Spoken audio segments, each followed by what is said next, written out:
Mä oon Scandinon perustajayrittäjä Emmi ja mulla olisi sulle kysymys. Tunnetko jonkun, jonka pitäisi saada kuulla tämä? Eläköön, saattepa nähdä, että kaikki järjestyy. Viime vuodet on vaatineet meiltä kaikilta aivan älyttömän paljon. On työttömyyttä, on mielenterveys- ja hoivakriisiä, on sotaa ja on lamaa.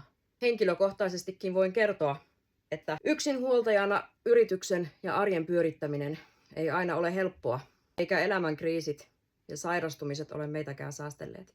Sovitaanko, että ei kuitenkaan menetetä toivoa, vaikka tulisi vastoinkäymisiä? Uusi vuosi 2026 on just alkanut ja me haluttiin Scandinolla tuoda Muumipeikon ikimuistoinen sitaatti meidän paussikappiin, koska me halutaan, että jokainen saisi aloittaa tämän vuoden sydän täynnä toivoa. Tehdään yhdessä vuodesta 2026 toivon vuosi ja muistutetaan toinen toisiamme Muumipeikon sanoista.